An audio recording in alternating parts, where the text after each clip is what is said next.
Walaikum assalam.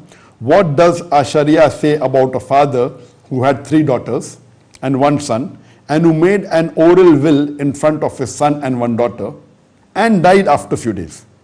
Are we obliged to distribute property as what the father said in his oral will, or distribute it as our deen says, that daughter 1 part and son 2 parts share in father's property and will? Please guide.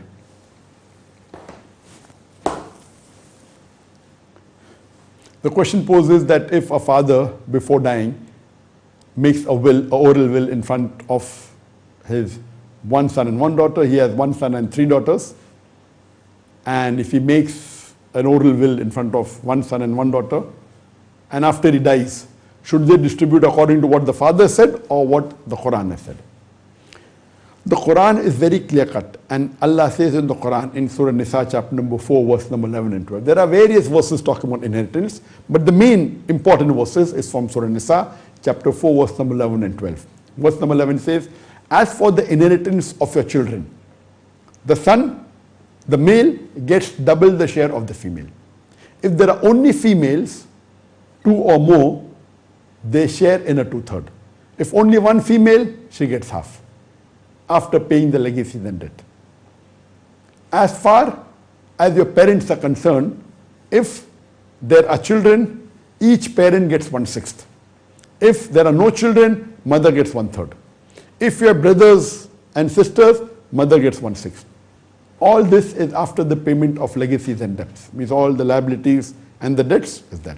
Verse number 12 says, in what your wife leaves for you, you get half if there are no children, and you get 1/4 if there are children, after paying of legacies and debts, all the liabilities.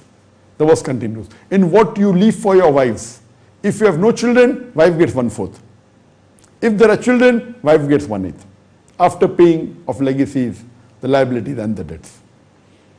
And the verse continues, in short, these, and the verse says in the end, these are shares ordained by Allah subhanahu wa ta'ala. You don't know who's closer to you, your parents or your children. So these are shares ordained by Allah subhanahu wa ta'ala. Once these verses were revealed in the Quran, it is compulsory for every Muslim that he should the inheritance should be as per the verse of the Quran. There is a verse revealed earlier in Surah Ma'idah chapter 5 verse number 106 to verse number 108, that it says that before a person dies, he should mention his will in front of 2 witnesses. And that was compulsory, but that was before this verse was revealed. Once these verses were revealed, you have to follow the guidance of the Quran, and making a will is not compulsory. Previously, making inheritance was compulsory. Today, if you are living in a Muslim country where the Islamic Sharia is followed, or living in a non-Muslim country like India where the Muslim personal law is followed and the Sharia has to be followed, then it is not compulsory to make a will. But if you are living in a non-Muslim country like America or a Western country like Canada, UK, where they don't follow the Sharia, then making a will is very important, and the will should be as per the Quranic guidelines. What I mentioned in Surah Nisa chapter 4 verse 11 and 12, also verse number 176. You cannot write your own will. The maximum you are allowed to will as per the Sharia is 1/3. 1/3 of your share you can will to those people who are not your inheritors. For example, you may have a friend who has helped you a lot. You can give anything from 0 to 1/3 to him, but you can't give more than 1/3. You want to do charity, you want to help the poor people, so 1/3 is the maximum a person can will, or can will 1/6, can will less than that, but he cannot will more than 1/3. The balance 2/3 minimum should go to the inheritors as mentioned in the Quran. Or if you don't will anything extra, everything goes as per what is mentioned in the Quran. Now coming to your question, if a father has orally given a will and said to his 1 son and 1 daughter, though he has 1 son and 3 daughters, orally, after he dies, what should be done? You should follow as the Quran says, because the son and all 3 daughters are the inheritors. The father cannot say, I love 1 daughter more, she'll get more share than the second daughter because she is not good to me. Irrespective, as long as they are Muslims, even if they ill-treat the father, they will get the same share as has been ordained by Allah in the Quran. Whether he says orally or whether, even if he says orally, which is not matching the Quran, it should be changed. Even if he gives in writing. In a Muslim country, if he gives in writing that the son and daughter should get equal, because my daughter was not, because my son wasn't obedient, it's not possible. He cannot say, give my one daughter double share and my other daughter half the share, not possible. Even if he gives in writing, if it's a Muslim country where the Sharia law is followed, or in India where the Sharia law is followed, that doesn't carry any weight.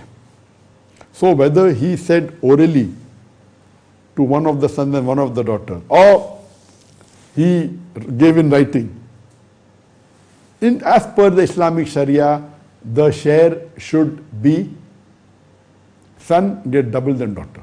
If after giving the shares of the parents, if there are any, or wife if there are any, whatever is remaining part will go between the children. So if there is one son and 3 daughters, he should make 5 parts. After giving all the debts, liability, after giving to the parents if there are any, after giving to the wife if there are any, he makes 5 share. From this 5 share, 1 share goes to each daughter, 3 daughters, and 2 shares goes to the son. In short, from whatever is pending, 20% goes to each of the 3 daughters and the son gets 40%. Irrespective of what the father said orally or whether he gave in writing, as far as the children are concerned, you have to follow Allah's guidance and stick to it as long as they are Muslims.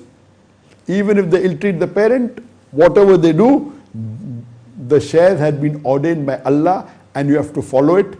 And if he said something else or wrote something else which is not matching with the Quran and Sunnah, we should follow as per the guidance given in the Quran and Sunnah. Hope that answers the question.